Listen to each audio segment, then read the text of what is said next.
بەناوی خوای پەروەردگار سڵاتان لێبێت ئازیزان و خۆشەویستانی پەیام لە پارێزگای چوارەمەوە پێتان دەگەینەوە کە زنجیرە بەرنمەیەکە لەسەر پارێزگای چوارم کەویش پارێزگای هەڵەبجەیە لە هەموو دیوێک و ڕوویەکەوە لەم زنجیرە بەرنمەیەدا باس لە هەڵەبجە دەکەین لە دیوە سیاسی ئابووری کۆمەڵایەتی و ڕۆشنبیری و ئەدەبی و بە تایبەتی دیوە تایبەتەکەی کە هەیە ئەو پەروەردەی ئیسلامیە و ڕۆڵی ئیسلامیانی کە لە ناوچەکەتە هەبوو بەڵام بەرنامەی ئەم جارەمان لە پارێزگای چوارەم قسەکردن لەسەر ڕۆڵی ڕۆشنبیران و نووسەران و شاعیران لە هەڵەبجە بەسەر بەگشتی کوردەوە و بە تایبەتی لەسەر ئەدەب و هونەری کوردیدا بۆ قسەکردن لەسەر ئەم بابەتە دیارە میوانێکی کتابەتم دەبێت لێرەوە کە ئەویش بە ڕێز مامۆستا عومەر عەبدول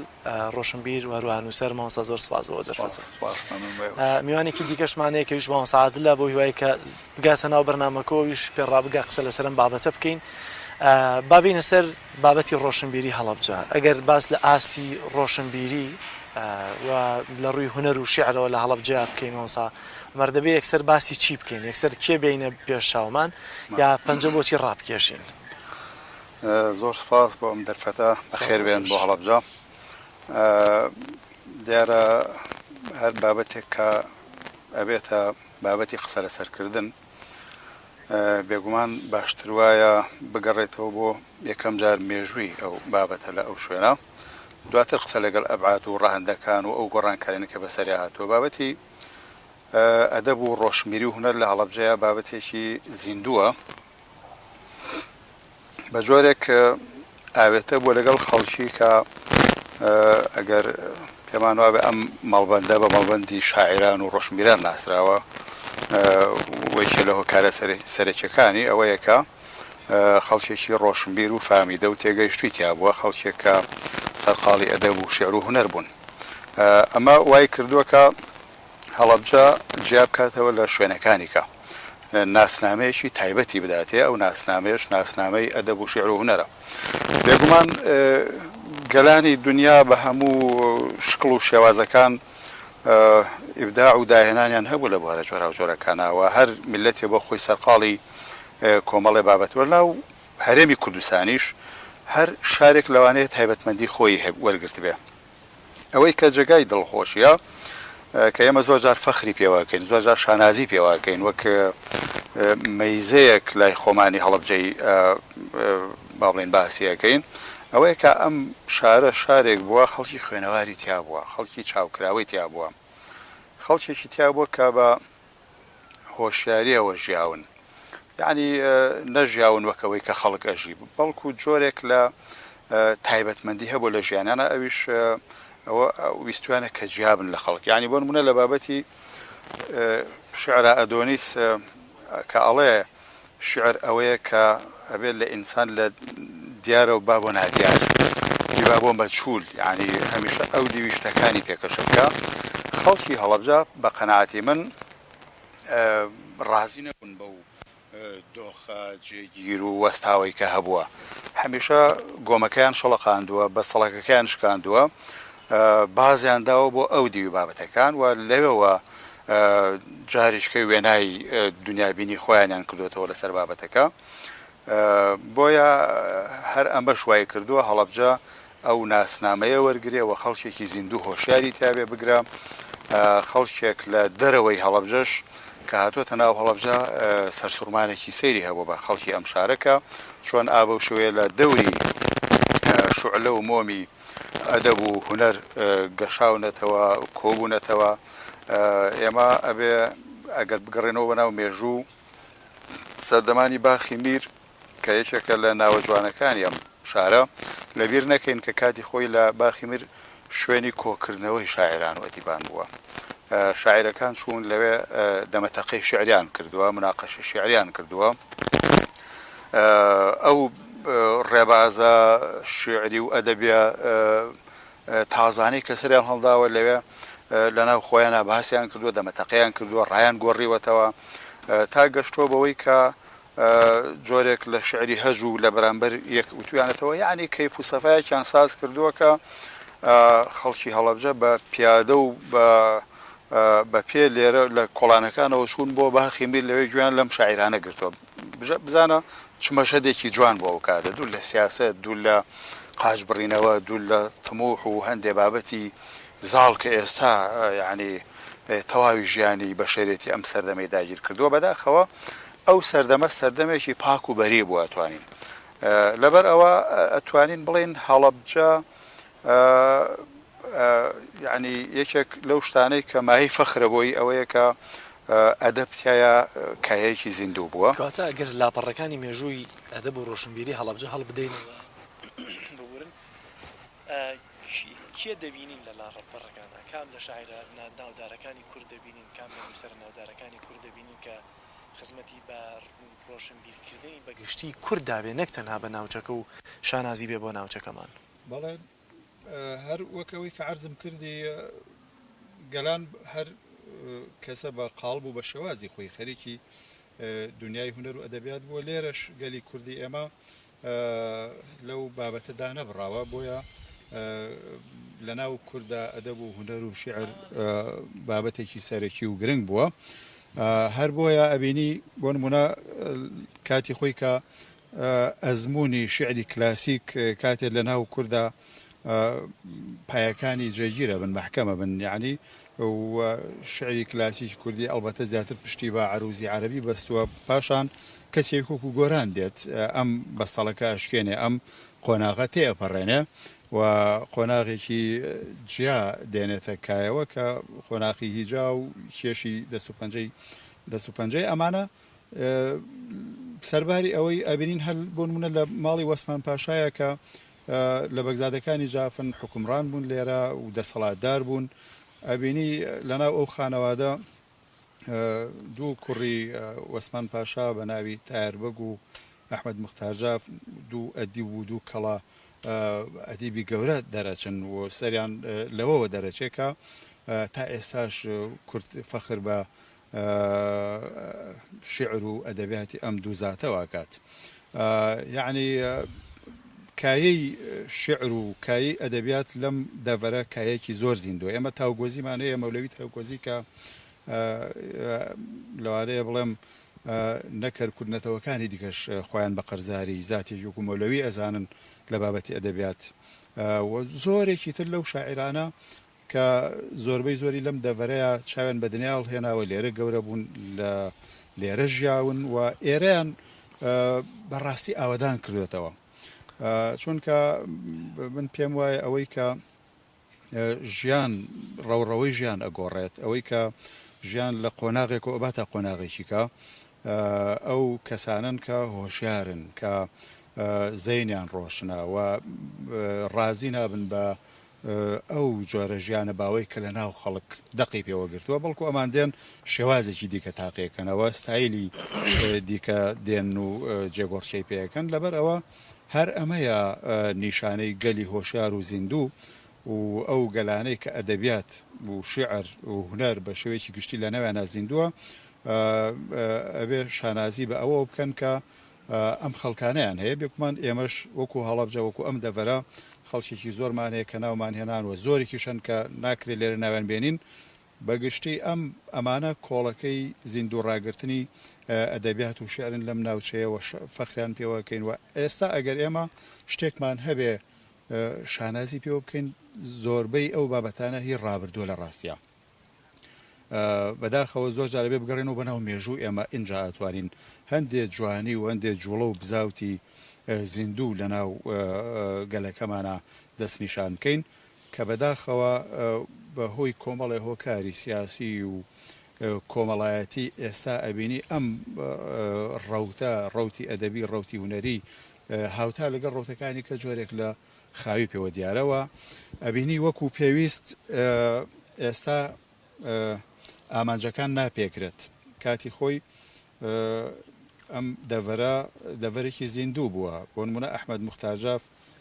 یەکێک بۆ لەو کەسانەی کە سەرباری ئەوەی کە لە بنەماڵەیەکی ناودار و دەسەڵاتدار بوون مڵکی پاشا و تەختی ماڵی پاشا بۆ خۆی یەکێک بۆ لەو شوێنانەی کە بە بەردەوامی هات و چۆی گەورە پیاوان و بەگزادەکان و خەڵکی ناودار و سیاسەتمەدار و یەکە کارگەڕەکانی حکوومەت و دەوڵەت لەو کاتەیە بە بەردەوامی کۆنتاکتیان هەبوو بەڵام لەناو ئەم بنەماڵەیە ئەحمەد موختار جاف تایەربەگ وەکو دوو شاعری گەورە شتێکی جیاوازیشە چونکە عادەتەن لەناو بنەماڵە سەرمایەدارەکان یا دەسەڵاتدارەکانە کەمتر ڕووەدا کەسێک کە ڕۆشن بیر بێن و سەر بێ شعر بێ دەکەوێت عادەتەن لە جیلی فەقیر و هەژار یاخۆ دەوانی کە لە تەکیە و خانەقا و حجرۆ مزگەوتەکانە زیاتر لە مێژووی ئێمەیە بوونەتە شاعر و نووسەر. ڕاستە ئەوەی کە ئەم بابەتەی جیا کردەوە فعلەن ئەمەیە ئەمانە لە ژاتیەوەی فعلا توانی ویانە لە دەسەڵاتیان هەبووە کە حکمی مەسەڵەن شارێ بکەن یان لەم سنوورەی کە هەبوو لە چواردەورە حکومڕانی قەڵەمڕەوی هەڵەبجە ئەو کاتە سنوورەکەی چووەتە پێنجوێن لەم لاوە تا گەرمیان چووە ئەمانە توانیوانە بۆ خۆیان کەسی یەکەمی ئەم ناوچانە بن بەڵام لەناو ئەم فەوزایی کێشە ئیداری و سیاسی و مەسەلەی ئینگلیز و عوسمانیەکان و ئەمان شعریان هەڵبژاردووە بۆیە کەسێک وکو مامەسا عەلادین سەجادی بنمونە تایەربەگ بە ئەهلی دڵ وەسفەکە کە ئەم پیاوە سەرواریەوەی لەناو ئەم خانەوادەیە بووە پیاوێک بۆ دڵی زیندوو بووە دڵی بە ژیان خۆش بووە هەمیشە هەستێکی زیندوو ناسی هەبووە ئەم هەستەوەی کردووە کە تایەربەگ بێتە ناو خەڵکەوە زیاتر لەناو لە ژیانی خەڵک بکۆڵێتەوە و شعرەکانی لەو منتەلەقەوە سەرچاوە بگرێ و فعلا هەدەفەکەشان پێکاوە و هەر ئێستا ئەمەیە کە ئێمە ناوی ئەو دوو زاتە وەکو دوو شاعری گەورە وەکو دوو کەسی ناودار لەم دەڤەرە ناوهێنین. زۆر باشە مامۆستا عامر بەخێربێی مامۆستا عادل سدیق ڕۆشنبیر نووسەر خۆ بەخێربێ سپاس دەکەین. بامێل مەلای جەنابەت مامۆستا عادل دەمێ بزانم تایەربەگی جاف ئەحمەد موختار جاف ئەمانە هەمووی چیان لە بابەتی ڕۆشنبیری و نووسین و شعر و ئەدەبی کورد بەگشتی یاخود بە تایبەتی لە ناوچەکە چ گۆڕانکاریەکیان دروست کرد؟ پێشێکی بە خێراتنیەوەکەم زۆر سپاس و سپاسانەکەم بۆ بانگێشکردنی ئێمە لە ڕاستیە ئێمە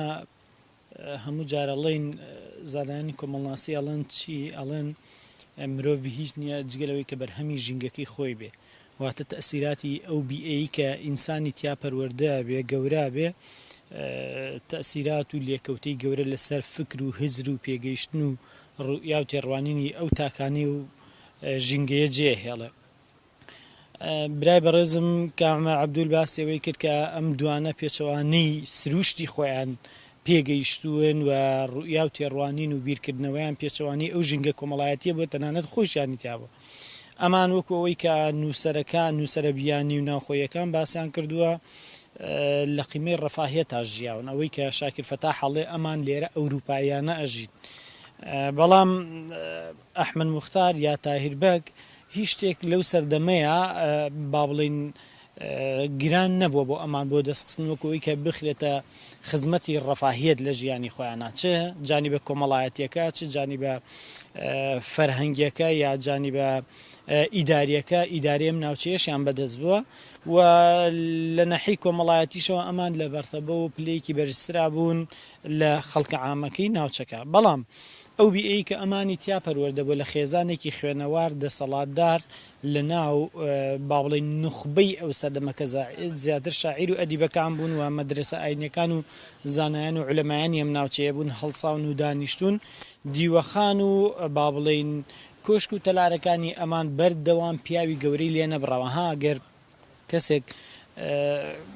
یاداشتەکانی مەسعود محەممەد خوێنێتەوە بیریاری گەورەی کورد دەڵێ من لەناو ئەو ژنگی باوکما گەورە بووم کرد بەردەوام گەورە پیاوان و بەردەوام زانایان و عولەمایان و خەڵکی سیاسی هەڵەسان و دانیشتنتیایە من لەوێ گەورە بوو بووم تو مەزمن بە خۆم نەزانیوە کاتێک کە سەرەتایی تێپەڕێنم ئەچمە یەکی ناوەندی عەقڵم بیرم هزرم پێش تەمەنەکەی خۆم کەوتووە بە فعلی ئەمانی شوا بوون ینی ئەوەی کە یا عیسمەت کە خزمەتکاری ماڵی پاشا بۆ لە بنەڕەتا خەڵکی کۆیاڵە خانم هەموو جار لێ پرسییم یا عیسمەت دیەکەی حەماغا خۆشترە یا هەڵەوجە بە زمانە جافیەکە منیش وتومە خوا هەردووکیان ئاوادان کە هەردووکیان خۆشن بە فعلی چۆن لەولا کۆیە بۆ منطقی هەولێر و ئەوانە با بڵین ژنگەیەکی لەبار و زیینوو بۆ بە پێگەیاندنی کۆمەڵی خەڵکی دیاری نوخبە جایتر لە هەموو لایەنەکان بە هەمان شێوە لە منطقی هەڵەبجەوە بە زیاتریشەوە ئەگەر ئەمە جۆرێک لە تەعەسوبی پێوە نەبێ ئەو هەموو مەداریس و قوتابخانە و ئەوانەی کە لەم ناوچەیە هەبوون دەستیان لە پێگەیاندنی ئەم خەڵکانەیە بوو و ئەم دوو شخصیەتە کە لە ناو یەک خانەوادە و لە ناو یەک خێزانە پەروەردە بوون ئەمان پێچەوانەی خەڵکە باوەکەی ئەو سەردەما لە مەدرسە ئاینیەکانەوە نەچوونەتە سەرەوە تا پلەی مەلایەتی بڕن بەڵکو هەر لە ماڵەوە میرزایان بۆ گیراوە لەوانەیە هەندێک کات و هەندێ فترێکی کەم چوو بنە مەدرسە ئاینیەکان یا خوێندنگەی میری ئەویش تا هیربەگ نەچووە ئەحمەد موختار فترێکی کەم لەوێ خوێنوێتی بەڵام سەیرەکەی چونکە ژینگەکەیان لەبار بووە چونکە ئەو خەڵکانی لە دەور و پشتیان بوون لە باوکیان لە باپیریان لە مامەکانیان لە پشتەکانی پێشوویان لە هاوسەردەم و هاوقۆناغەکانی خۆیان خەڵکانێکی خوێنەوار و ئەدیب و قسەزان و عەقڵ و بیرکراوە بوون ڕوئیا و تێڕوانینی ئەمان هەم بۆ حیاتی اجتیماعی هەم بۆ حیاتی سیاسی جیاوازتر بووە لە دەوروبەریان تۆ تەماشاکە پێشبینیەکانی ئەحمەد موختار چۆنە تۆ تەماشاکە ئەحمەد موختار لەو شاعیرانەیە لە پڕ لە ناوەڕۆکی شعرێکی دڵداریەوە دوو دێر وەکو دکتۆر عیزەدین مستەفا ڕەسوڵە لە خۆیەکە بە ناو تەواو شعرێکی سەر بە دڵداریە یا پێشبینیە یا باس لە واقعی کۆمەڵایەتی کۆمەڵگەی کوردیەکە لەو سەردەما یا باس لەو میحنەت و نەهامەتیانەیەکە کە لەو سەردەمایە کۆمەڵگەی کوردی پێیتلاوەتەوە بەگشتی ئەم دوو شخصیەتە و لە پاڵ هاوسەردەمەکانی خۆیانە توانیویانە ئیزافەیان هەبێ بۆ سەر فەرهەنگ و ئەدەبیات و زمانی ئەمەش خاڵێکی زۆر زۆر جەوهەری و گرینگە بە نیسبەت ئەوانەوە و ئەحمەد موختار جگە لە با بڵین دیوانە شعرەکەی چیرۆکی مەسەلەی ویژدانی هەیە دوو چیرۆکی کەی هێتە ئێستا بەدەست ئێمە نەگەیشتووە دایربەگ جگەلەوەی کە بە زمانی کوردی شعری وتوە بە زمانی فارسی لە هەمان کاتشا ئەوەی کە حەمەبۆر و توێتی فەرهەنگێکی چوار زمانی لە ماڵی تایربەگ لە ماڵی حیلمیا بینیوە هی تایربەگ بووە ئەحمەدی کاک ئەحمەدی شێخ کە شێخ معرفی نۆدەی باوکی بووی داناوە بۆی فێری زمانی عەربی بە شێوازێکی سادە و ساکە لەو سەرەتایەوە بەڵام ئەوەی تایربەگ چوار زمان بووە کوردی عەربی تورکی فارسی بووە و لە هەمان کاتشا کەشکۆڵی هەبووە کەشکۆڵەکەی مەحموود پاشامان بینی و دوای زیاتر لە سەدەیە کەوتە بەردیدی خوێنەران چاپ کرا بەڵام ئەوەی تایربەگمان نەبینیوە کوا لە کوێن زۆر باشەوە سعد بە لە مێژووە زۆر نەمێنەوە قۆناغێک بێنە پێشتر ئەوە مێژووە شانسە ئازایی خۆیان بووە یاخود ئایا مێژوو خەڵکی تری لەبیر نەکردووە یا ئێستا بۆچی خەڵکێکمانە وەکو ئەوان باسییان کرد خۆی ئێستا ڕەنگە سەردەمێک بەهێشتا تۆ بتوانانی داهێنان لە ناو کایە جیاوازەکان بە ئەدەب و شعر و ڕۆشنبیری بابەت ڕۆشنبیرەکان بەگشتی داهێنان بکەیت بۆچی ئێستا ینی لەو ئاستەیانین کە لە مێژووی خۆمان هەڵە کێشین پێی بەڵێ ئەوەی کە مەحویەڵێ کە تۆ کۆسەبی ڕیشی باوواپیران بە تۆ چی بەڵام من ئەمڕۆ دوێنێ هەندێک نووسینم بەرچاو کەوت باس لە عەلیوەردیەکە باس لە واقعی کۆمەڵگەی عێراقیەکە کە کەسێتی تاکی عێراقی چۆنە ئەم سەردەما ئەو قۆناغی کە عەلیوەردی تایە ژیاوە ئەو لێکۆڵنەوە کۆمەڵناسیانەی دەربارەی تاکی عێراقی کردووە عەلیوەردی هەر لە سەدەی بیستەمان نەوەساوەتەوە گەڕاوەتەوە بۆ 1400 ساڵ پێش ئێستا لێەوە تەحلیل و تەفسیری کردو بۆ کەسێتی تاکی عێراقی ئەو مەراحیل و قۆناغانەی کە تاکی عێراقی پیا تێپەڕووە چۆن تەئسیرات و لێکەوتەی درێژخایەن و قۆڵی لەسەر تاکی عێراقی بەجێهێشتە و کردوێتی بەو تاکەی کە ئەمڕۆ ئێمە ئەیبینین بەڕاستی مێژوو هەوێیە شوناسە ناسنامەیە بۆ ئێمە و ئێمە خاوەنی فەرهەنگ و توراسێکی دەوڵەمەندین بەڵام ئەوەی کە لە نیوەی دووەمی سەدەی نۆزەم ڕوویە و واقعی کۆمەڵگەی عێراقی گۆڕی لە دوای هاتنی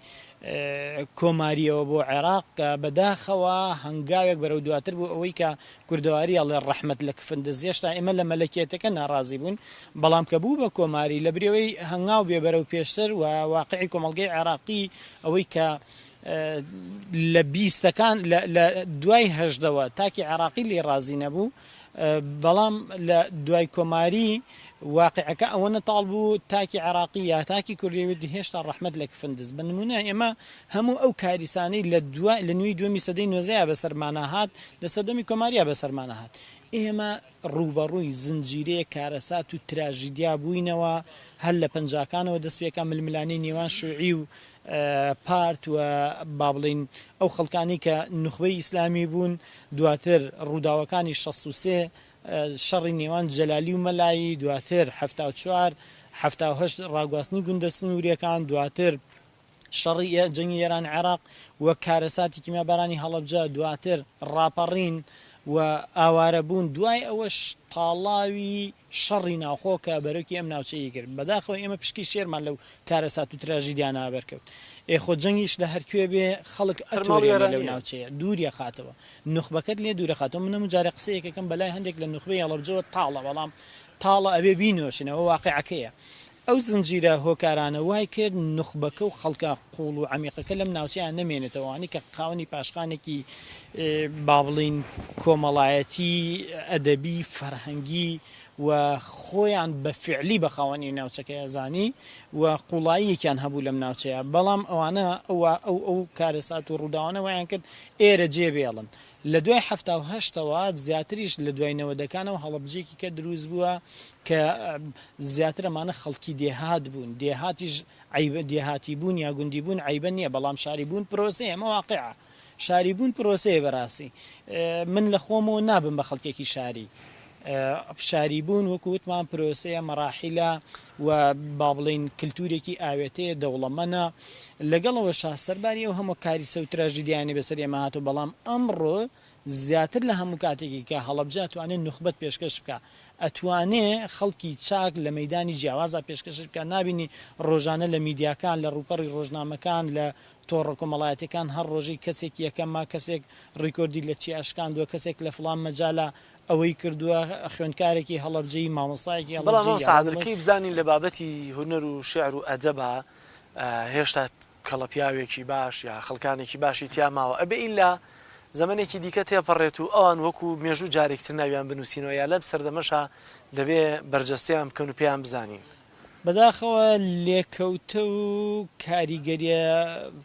قوڵەکانی ئەم واقعی کە ئێمە ئیتیا ئەژی ئەوە لە نەوەکەوە لە نەوەدووە ئێمە ڕایەکەشین تەسیراتی سلبی جێهێشتووە لەوەی کە نوخبە ئەوەی کە دەرەکەوێ و بەرچاوە و ئەتوانێ کاریگەری و تەسیراتی لەسەر واقعی شار و لەسەر کاریگەری لەسەر با بڵین ڕەهەندە جیاوازەکانی ئەم شارە بێ شوێنیان نابێتەوە لەبەر هەر هۆکارێکە بێ یا کاری لێرە نییە یا دەستێوەدانی سیاسیە یا بە حکمی هۆکاری کە ئەم ناوچەیە جێڵە ئێستا ئێمە نوخبەمان هەیە بەڵام ئەوە دەسەڵاتی کوردیە ئەوە حکوومەتی کوردیە لە بەرامبەر ئێمەیە کەم تەرخەمە و ناتوانێت وەکو پێویست بەدەم ئەم توانە و تاقە مرۆییانەوە بێتەوە تەوزیفیان بکە و هەریەکەیان بخاتە شوێنی خۆی وە ئەوانیش جێگە دەستیان دیار بێت لەسەر ئەم واقعی کە هەیە بۆ ئێمە دەیان چیرۆک نووس بوو مێژوو نووس و خەڵکی دیارمانە لە مەجای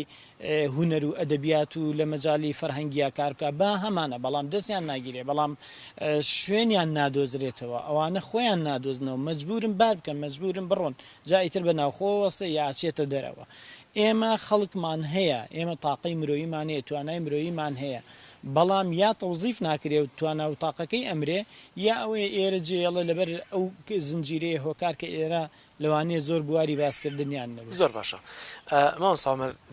مامۆستا باسی لە ژینگە کرد تەبعاً بەشێک لە شاعیران و سەران زانایانی کورد لە حوجرە و تەکیە و خانەقە و مزگەوتەکانە پەروەردە بوون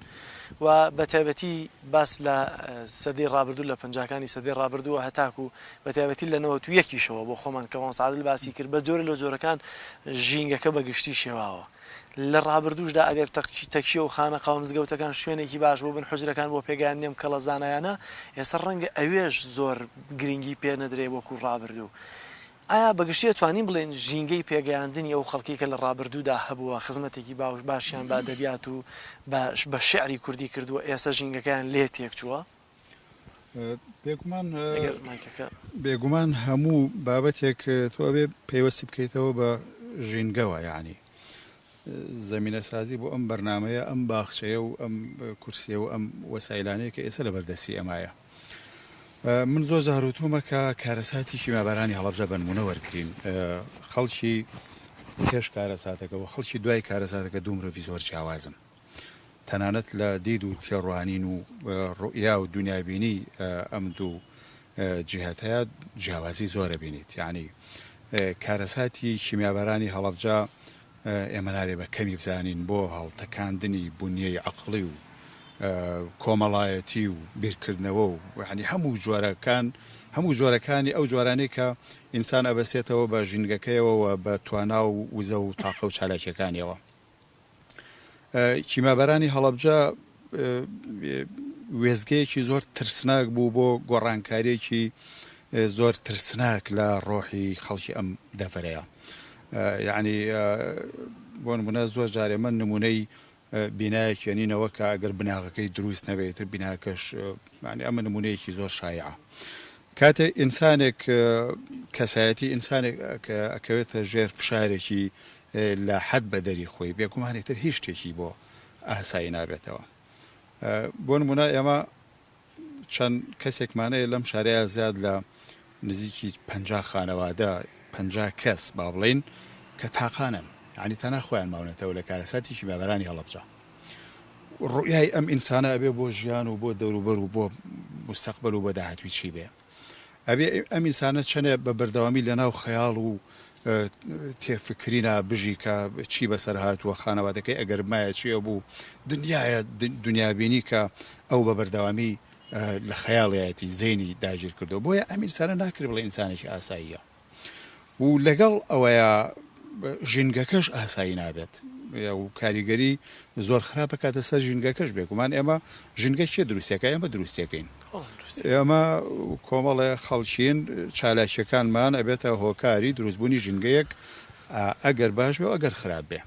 واتە چالاکیەکانی ئێمە هۆکاری دروستکردنی ژینگەیەکی باشن یا خراپن. فلەبەر ئەوە هەمیشە ئەگەر ئێستا بەراوردکەین بە ڕابردوو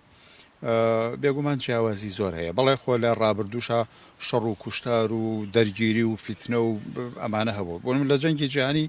یەکەم ئەدەبیاتی ئەو کاتە و قوتابخانە ئەدەبەکان کە دروستە بن دادایزم مەسەلەن عەبەسیەتە چییە ئەمانەیان نەتیجەی جەنگێکی جیهانی گەورەیە کە ڕوویداوە.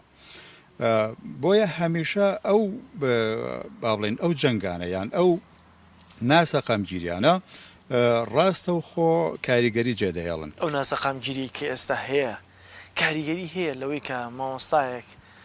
ڕەنگە مامۆستایەکی ئاینی مامۆستایەکی قوتابخانە بۆ ئەو فشارانەی کە ڕۆژان لەسەر ژیانی هەن ئەو ناسەقامگیری ئەمنی و سیاسی و کۆمەڵایەتی و ئابوووریە کە ئێستا هەیە ئەمانش کاریگەریان هەیە بێگومان هەمووی هەیەی. بۆ نمونە کەسێکی وەکو عەبدوڵڵا پەشەو کە یەکێکە لە شاعیرە گەورەکانی کورد تۆ ببینە شیعرەکانی ڕنگدانەوەی چی واقعەکە. شێرکۆبێکەس تا مابوو مەسەرەن شعرەکانی ڕنگدانەوەی چی واقعە بوو، لەبەرەوە تۆ ناتوانانی لە مواقعە ڕابکەی. هەمیشە بەڵێ بەختیار عەلی لە شوێنێکە وەزیفەی نووسەر دەستنیشانەکە زۆر بە جوانی کاڵێ وەزیفەی نووسەر ئەوەیە کە خوێنەرەکان بەرزکاتەوە بۆ لای خۆی دابەزێ بۆ ئاسیاوان وەک ئەوان بنووسێت.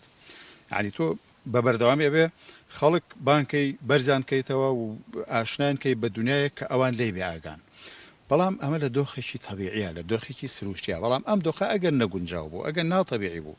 یعنی بۆ نمونە ئێستا خەڵک هاواری چێتی کێشەی زۆرینەی خەڵک ئەمڕۆ کێشەی قوتای کێشەی گیرفانە کێشەی ژیانە ژیانێکی سادە و ساکار. اینجا تۆ وەرە ینی باسی شاکاری ئەدەبیم بۆ بکە، ینی زۆر شوێن ناگرێ وەرە باسی کۆمەڵە پێشکەوتن لە مەجالەکانی کەیە کابرا ئەڵێ کاکە من ئەمڕۆ نانم لێ بێخۆم وانە باشە ینی ئەو سەردەمەی کە مەولەوی و تایربەکی جاف و هەموو ئەمانەی کە گۆران و ئەمانی کە لەم سنوورەیە پەروەردە بوون ئایا ئەمانە گرفتیان نەبوو دنیاکە سەقامگیر بوو، بەڵام ڕەنگە ئەو کاتە وەک سەرەتای بەرنامە ئاماژت پێکرد ناوەندێکیان هەبوو بێت لە باخی میری کۆ بووبوونەتەوە بتوان دەردە دڵێ بکەن. ئێستا لەناو ئەم ناسەقامگیریە ناکرێت لەناو خۆیان مەڵبەندێک ناوەندێک شوێنێک هەبێ ئەمانە جارێکی تر توانەکانیانێک بخەنەوە و ئەمە بە جۆر لە جۆرەکان گەشە سندنە بە بابەتە ئەدەبی و هونەریەکان. خۆی دۆخی ئەو زەمانە ئەم بابەتانە دیاری و دەستنیشانەکات بێگومان ئەو کاتەش گرفتی هەژاری و نەبوونی و فەقیریان هەبوو لەوەژە زۆر لە ئێساش خراپتر، بەڵام لەگەڵ ئەوەشە بابەتە ئەدەبیەکان زیندوێتیان حەیەوێتیان هەبووە. ینی ئێستا زانی چۆنە ئێستا دنیا ئەوەی کە باس ئەکرێ زۆر جار پێناسەی دنیا بەوە کرێت کە بووەتە گوندێکی بچووک، ینی هەمووی کۆبووەتەوە لە یەک بابەتە، ینی هەمومان هەمومان سەیری مۆبایلەکەین هەمومان ئەو بابەتانە ئەبینین، ینی هەمومان ڕەنگی یەکمان گرتووە، بەڵام جاران وانە بووە. کاتی خۆی عەرزم کردی خەڵک لە سلێمانی و لە شارەکانی کەەوە هاتووە لە لە باخی میر لەوێ چێژی وەرگرتووە لە دنیایەکی جیاواز کە نەیبینیوە ئەم دنیاە زۆری پێنامەوە بووە زۆری پێسەیر بووە و هاتووە بە بەردەوامی چێژی وەرگرتووە و لە شتەکانی کەش بێگومان هەر بەم شێوەیە بەڵام ئینسانی ئەمڕۆ وەکوڵی هەمومان لە یەکە چین هەمومان نەوعی قسەکردمان ینی بۆ من تۆ متابعی تەلەڤیزیۆنەکەی وەختێ چەند کەسێک لەسەر بابەتی قسەکەین هەستەکەی هەموو قسەکانیان جیاوازێکی وایە هەموو یەک جۆرە چکو بۆ هەمومان کێشەکانمانێکێکە دنیابینی هەمومان پڕ بووە یان بابەتێک داگیری کردو کە هەمومان کۆکاتەوە لەسەر ئەوە گرفتی هەمومانە دوجار ئەمە کێشەیەکی گەورەی بەشەرێتە لە ڕاستیە چونکە ئێمە ئەبێ دان بەوەی بنین کە جیاوازەکانە دایانان دروست دەکات جیاوازەکانە ئینسان والێکا بە بەردەوامی لە قۆناغێک و بشێتە قۆناغێکی کە بەس ئەگەر هەمومان یەک دنیابینیمان هەبوو یەک ڕۆیامان هەبوو یەک کێشەمان هەبوو یەک جیهانمان هەبوو و کاتە جیهانی هەمومان زۆری جیاواز نابێت هەمووی لە یەکەچێت زۆر باشە مۆساد ڕۆمانسیەت لە ئەوروپا بە جۆرە لە جۆرەکان شتێکە کە زۆر شانازیە و پێوە دەکرێت لە بابەتی هونەر و ئەدەب و ئەمانەیە بەڵام لە بابەتی ڕۆشنبیریە لە بابەتی ڕۆشنبیری تەنانەت تاکیشدا زۆرجار کە ئێستا زۆرێک لە ئێمە ڕەنگە بە جۆرە ژەکەن غەڵەت لەمە تێ بگەین لە ڕۆمانسیەت بەتابەت لە هەڵبژاردننی نێوان کوڕوکچەکانە ئێساڵێ زۆر ڕۆمانسیەتی نییە نازانێت بابزانین شاعرانی ئێمە چۆن باسی ڕۆمانسیەتیان کردووە بە تایبەتی مەولەوی ئایا هیچ باسێکی لە ڕۆمانسیەت کردووە ئەگەر ئەو سەردەما مەولەوی باسی ڕۆمانسیەتی کردبێ کەواتە دەبێ بڵین لە پێش ئەوروپاشەوە بووین لە بابەتی هونەر و ئەدەبە خۆی لە ڕاستیە ئەگەر ئێمە باس لە بەرهەمی شاعیرەکان بکەین ئەو وێنە جوانەی کە شاعیرانی کلاسیک و ڕیالیزم و شاعیرانی ڕۆمانتیک وێنەیان کردووە لە واقعی کۆمەڵگەی کوردی یا لە سروشت یا ئەو وێنە جوانەی کە نەخشاندویانە دەربارەی ئافرەت بۆ ئافرەتیان کێشاوە لە مەرتەبە و مستەوایەکی زۆر جوانی ئەدەبی بەرزایە ئەوان توانیویانە وێنای واقعەکەی خۆیان و وێنای ئافرەت و وێنای سروشت بە شێوازێکی زۆر زۆر جوان بکەن لە مەرتەبەیەکی بەرزە خۆی واقعی هەر کۆمەلگایەک بۆ کۆمەلگایەکی کە جیاوازە کولتور و فەرهەنگی هەر کۆمەلگایەک بۆ کۆمەلگایەکی کە جیاوازە ئێمە گەر باس لە واقعی ئەوروپا بکەین تەنانەت هەر لە مەسلەی قۆناغی مێژوویەکانیشان لە یەک ناچین تایبەتمەندێتی قۆناغێکی ئێمە کە هەمان سەردەمە لە ئەوروپا جیاوازە لە تایبەتمەندێتی قۆناغی ئەوان و شێواز و نەمەتی شعری ئێمە جیاوازە لە هی ئەوان هی ئێمە بەرگەوێ بە مشتەماعەکەی خۆمان و ڕنگدانەوەی مشتەماعی خۆمان هی ئەوانش ڕنگدانەوەی مشتەماعی خۆیانە ئەوان لەوانەیە کۆمەڵێ بربەستی با بڵێین کۆمەڵایەتی و شت نەبوو بێ لە بەردەمیانە بۆ وێناکردنی واقعی کۆمەڵایەتی خۆیان بەڵام ئێمە لەوانەیە شتێکی کەمان هەبوو بێ ئەوان بۆ ئاین کۆمەڵێ شتەیە لە دوایی سەردەمی باوڵێن ڕێنسانس و دواتریش دوایی چاکسازی ئاینەکەی مارتن لۆسەر کۆمەڵی بربەستەیە تێکشکێنرابێ بەڵام لای ئێمە ئەوانە هەر بەردەوام بوون تەنانەت تا ئەمڕۆژ هەندێکیان هەر بەردەوامیان هەیە بەڵام ئەو جۆرە ڕۆمانسێتە لە مشتەمەعی ئێمە وەکو وتمان ڕنگدانەوەی واقعی کۆمەڵایەتی و فەرهەنگی و کللتوری خۆمان بۆ لەژێر تەسیراتی ئەوەیە بووە لەگەڵەوەی شاه ئێمە جیهانێکی دابڕاومان هەبووە لە دەرەوە بەڕاستی ئێمە مشتەمەعی کوردی ئێمە چەند جار ژێردەسە بوون جارێک ژێردەسەی با بڵێین دەوڵەتە هەرێمی و زلهێزە هەرێمیەکان بوون جارێک کە ئەوانیش پاشکۆی زلهێزە گەورەکانی دنیا بوون و واقعی کۆمەڵگەی کوردیش بەتایبەتی لە پێش سەدەی 19 ئەو هەموو شەڕ و ململانی نێوان ئەمارەتەکان و نێوان زلهێزەکانی ئەم ناوچەیە بڕستیان لە خەڵکی ئەم ناوچەیە بڕی بوو بەڕاستی ئەو من نازانم چۆن و شاکارە گەورە گەورانم ئەم ئەدیبوون و سەرانی ئێمە ئەم شاعیرانی ئێمە بەرهەمیان هێناوە تۆ هەر ڕۆژی ڕوبەڕووی کاریسەیەک تراژیدیایەک ڕوبەڕووی ماڵوێرانیەک دەربەدەریەک ببیتەوە لەکوێ توانیوتە ئەم هەموو شاکارە جوانانە بنووسی چۆن نووسیوتەتەوە بەڕاستی ئینسان عەجیبی لێیە چۆن ئەم شاعیر و ئەدیبە گەورانە لەم ناوچە چەپەکەی ژێر دەسەڵاتی ئەم دوو ئیمپراتۆریەتە گەورەی ڕۆژهەڵاتە چۆن توانیویانە ئەم شتە جوان جوانانە بنووسن و من هەموو جارێکی شەڵێم بەرهەمی شاعیرانی کلاسیک و ڕۆمانتیک دواتریش ڕیالیزم تەنها شعری نییە تەنها شعر نییە ڕاستە شعر دیارترین بەرهەمی ئەو قۆناغانەیە ئەو شعرانە تێکەڵەیەکن لە فکر لە فەلسفە لە واقع گواستنەوەی واقعی ئەو ڕۆژگارە بۆ ئێمە و تێکەڵەیەکن لە بیر و باوەڕی ئاینی کۆمەڵایەتی ڕنگدانەوەی مجتەماع ئاستی فکری و معریفی ئەمان لەوێوە لە ڕێگەی بەرهەمەکانیانەوە لە ڕێگەی ئەو پیت و دێڕە شعرانەوە کە نووسیبیانە واقعی کۆمەڵگای خۆیانیان لەو ڕەهەندانەوە بۆ ئێمە گواستێتەوە توانیان وێنەیەکی جوان بدەن بەو شتانی کە لەبارەیەوە قسەیان کردووە و وێنەی مجتەماعەکەی خۆیان ئافرەت با بڵێن هەر جانبێکی کە هەیە بیگوازنەوە بۆ ئێمە من ناتوانم ڕۆمانتیک لە لای کورد وەک وێنا بکەم وەکو لای ئێرانێک یا لای تورکێک و ئەوانیش وێنای بکەی با بڵێن هەمان شت وەکو ئەوروپیەکان بێت نەخێر ئەمانە هەریەکەیان سەر بە کللتور و فەرهەنگێکی جیاوازن هەریەکەیان لە ڕوئیا و تێڕوانین و لەژێر تەسیراتی ئەو ژینگەی خۆیان ناتوانیویانە ئەو لە ڕێگەی شعرەکان و وێنەی ئەو قۆناغە بۆ ئێمە زۆر باشە باز لەوە دەکرێت کە گۆران یەکێک بوو لەوانەی کە گۆڕانکاری بەسەر ئەدەبی کوردی داهێنا یا با بڵێن پێی دەڵێن ئەدەبی نوێی کوردی ئەم گۆڕانکاریە چی بوو ئایا گۆران لە منتیقی ناوچەی هەڵەبجەیە ینی پێناسەیەکی بکرێ باس هەیە بکرێت کە بینەرێک زیاتر بیناسیە پەیوەندی گۆران و ناوچەکە چی بوو من حەزەکەم ئەو پرسیارە برای بەڕێزم کە عومەر عەبدول وەڵامی باتەوە چونکە حتمما ئەو جوانترە توانێ حەق بۆ پرسیارە بات فەرموو وەڵامی بات سپاس مامۆستای گیان بێگومان یعنی کاری هەرە سەرەکی و گەورە و گرانی گۆران ئەوە بوو کە شعری لە قۆناغێکەوە گۆستەوە بۆ قۆناغێکی کا یعنی خەڵک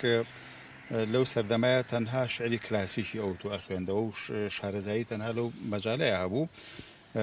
زۆرە لەو کاتەیە تۆ بێت بە سوودوەرگرتن لە قوتابخانە بیانەکان ئەڵبەتە دیارە گۆران کەسێک بۆ شارەزایی لە زمانی تورکی و فارسی و عەرەبی و ئینگلیزی شەر هەبووە بۆیە ینی توانایەکی سەیری هەبووە لەو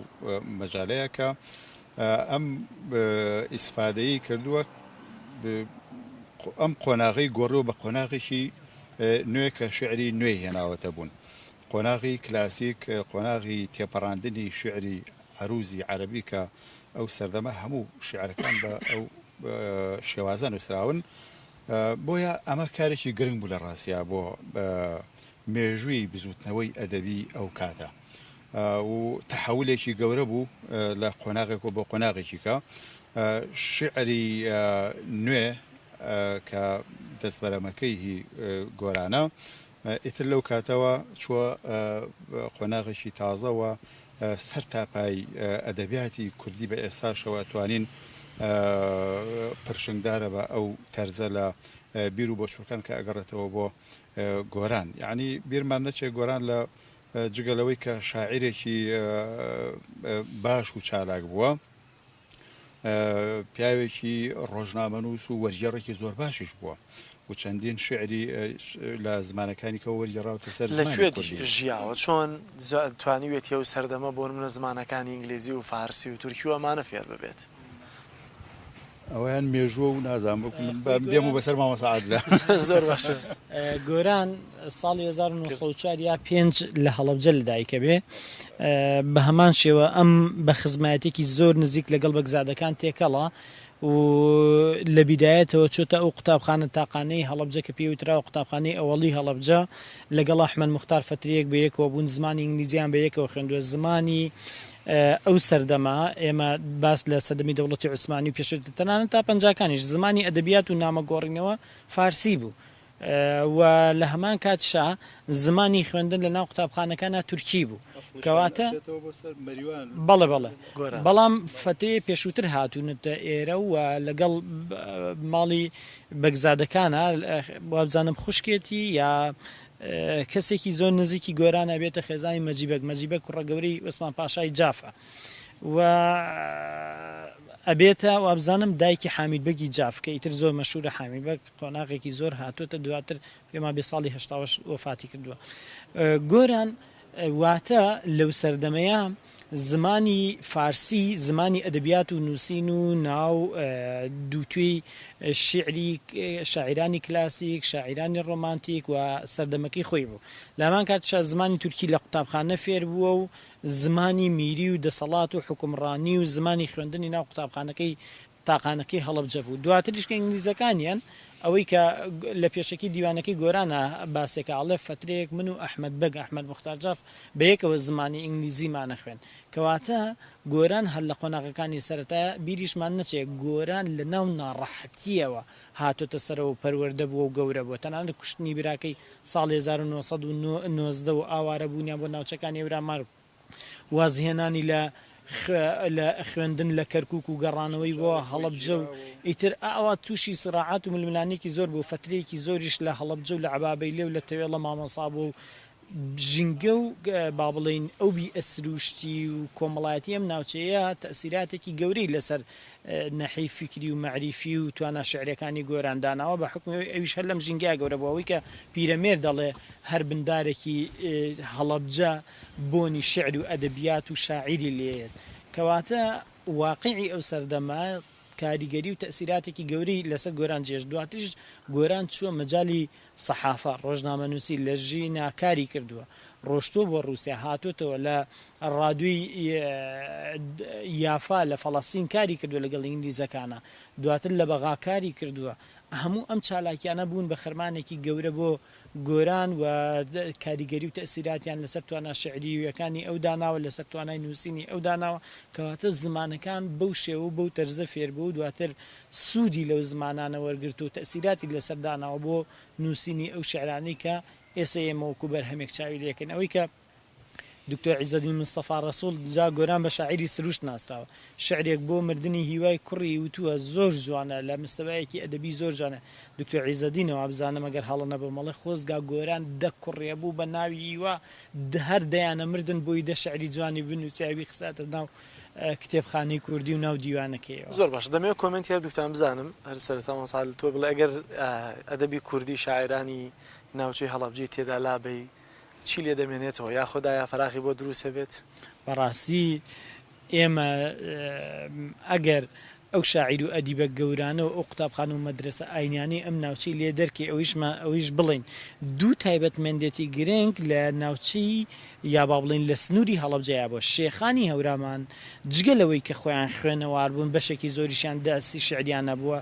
هاوکار و دەستبارێکی گەورەی مەدرسە ئاینیەکان بوون ئەوەی کە پێوترێ زۆر جار لە ناو نخبەی ئاینی کووردا پێوترێ ئەزهەری کوردستان ئەمە بە لایەک با بڵین لە ناحیە ئاینەکەەوە شێخان چ ڕۆڵێکی گرنگیان بینیوە وەرە بۆ هەڵەبجە بۆ بەگزادەکان لە ناوچەکانی کەی کوردستانە تۆ نابینی بەگەکان ئەوەنە دەعمی مادی و معنەوی گەورەی قوتابخانەکانی میری و مەدرسە ئاینەکانیان کرد بێ و دەستیان پیانە بوو بێ لە ڕووی مادی و معنەوی هاوکاریان کردن تەنانەت بەشێکی زۆر لە مزگەوتەکانی ئەم ناوچەیە ئەوان دروستیان کردو دەعمی مادی و معنەوی مەدرسەکانیان کردووە ئەوان ڕۆڵێکی گرنگیان بینێتەوە کەواتە هەم شێخان هەم بەگزادەکان ئەم ڕۆڵە گەورەیان بینیەوەی کە مەلا ئەحمەدی بانی خێڵان ئەڵێ بام بۆ مێژوو بڵێم بەگزادەکانی هەڵەبجە جیاواز بوون لە هەموو بەگەکانی کەی کوردستان ئەوان خۆیان هاوکار و دەستباری نوخبەکە بوون کەوات ئێمە ئەگەر بینە سەر وەڵامی ئەو پرسیاری جەنابیشی ئەگەر با بڵێن شاعیرانی ئەم سنووری لێ بەدەرکەی فراغێکی ێزگار گەورە دروستە بێ ئێمە لێرە شاعری ڕۆمانتیک مەولەویە ئەوەی کە ڕەسوڵ هاوارە لە شای شاعیران لە بیرەوەریەکانە نالی لەم ناوچەیە پەروەردەبووە مەولانا خالیل لە لای شێخ عەبدوڵڵای خەرپانی خوێنوێتی تاهیربەگ و ئەحمەد موختار تاهیربەگ پێوترێ شاعری عشق و خۆشەویستی و شاعی شعرە ناسکە جوانەکانی هەیە ئەحمەد موختار کە بووە بە شوناز بۆ ناسنامە بووە بە شوناز بۆ ئەم ناوچەیە و بووە بە سیمبولێکی هەرە جوان دواتریش ئەوە گۆرانە برای بەڕێزم کامەمەر باسی کرد شاعری سروشت گۆران ئەو بازانە گەورەی لە ئەدەبیاتی کوردیە لە کلاسیکەوە گواستەوە بۆ قۆناغێکی کە قۆناغی ڕیالیزمە لەبەرەوە ئەم ناوچەیە جێپەنجەی ئێجگار گەوری لەسەر شعر و ئەدەبیاتی گەورەی کوردی ئەگەڕێمەوە بۆ یەکەمین قسەی سەرەتای بەرنامەکە ئەم شاعیران و ئەدیبانی ئەم ناوچەیە زیادەیەکی گەورەیان خستۆتە سەر فەرهەنگ و ئەدەبیاتی کوردی لە سەدەی ڕابردوو سەدەی 19 زۆر باش سادل مۆنسا عمەر دەمەوێت کۆمنتی جەناب لەسەر هەمان پرسیار بزانم ئەگەر ئەدەبی کوردی شاعران و نووسەرانی سنووری هەڵەبجەی تێ بە دەرکەی چی تێدا بێنێتەوە بێگومان فەراغێکی گەورە دروستە بێ من شتێکم بیرچوو لەوەی مامە سەعادل ینی هەر لە گۆران ئەگەر بوەستین گۆران ینی یەشێکە لەو دووهەمین کەس کە زمانی چیرۆکی هێناوەتە ناو ئەدەبیاتی کوردیش کۆتە فەراغەکە گەورەترەوێ گەورەترە بێ فعلەنەوەی جەمیل سایب لە خەوما ئەوە یەکەم چیرۆک دێتە ئاژمار ئەم مەسلەی وژدانی نووسیەوە کابێتە دووەم چیرۆک ئەحمەد موختار عەفو نەک گۆران تایاربەجی برای بە هەمان شێوە یەکێک بۆ لەو شاعرانی کە بە یعنی شعرەکانی ئەوەنە دەقیق و جوانن کە من پێم وایە وەڵامی ئەو پرسیارە لەوەیە چنگمانەکەوێت کە ئەم شاعرانە زیاتر ئاوەتەی خانەقا و شوێنە ئاینەکان بوون و ڕنگدانەوەی کایە ئاینەکە زۆر لەسەر شعرەکانیان دیارە و ئەمەشە ئەم شاعرانەی وەزینوێتی هێشتوێتەوە چونکە فعلەن ئەو سەردەما بوونی مەلا و فەقێ و حوجرەکان تاکە منبعی سەرچاوی علم و زانست بوون و ئەمانی شتێکەڵێکی زۆریان هەبووە بۆیە هۆکار و بەهێزی شعرەکانی ئەم زاتانە ئەگەڕێتەوە بۆ ئەوەی کە زۆر تێکەڵی مەلا و حوجرە و فەقێ بوون و ئێستاش پێم وابێ کۆمەڵگای کوردی و ئەدیبانی کورد قەرزاری ئەو کاتەی خانەقا و حوجرەکانن کە وەکو سەرچاوەیەکی دەوڵەمەند بۆ دەوڵەمەندکردنی ئەدەبیاتی شعری کوردی و شعری عرفانی و شعری تەسەوف لەم ناوچەیە ئەو هەموو دەستکەوتەی لێ چنکەوتووە کە ئەمە هەموو مای فەخر و شانازیم بۆ ئێمە بەڵێ بێگومان شاعرانی هەڵەبجە لە ئەدەبیاتی کوردیە شوێن و منزڵی زۆر بەهێزیان هەیە و ئەتوانین فعلەن بێت دوو دڵی بڵین نەبوونی ئەمان فەراغێکی گەورە ناو ئەدەبیاتی کوردیا دروستەکە زۆر سپاسان دەکەم مامۆستا عومەر عەبدولوەرە مامۆستا دڵستێق سپاسان دەکەم بۆی کە میوانمان بوون بینەرانی عەزیز سپاس بۆی ئەوەش کە تام ساتە بینەرمان بوون تا بەرنامەیەکی تری پارێزگای چوارەم هەفتەی داهاتوو لێرە پێتان شادەبینەوە سپاسان دەکەین ماڵتانەوە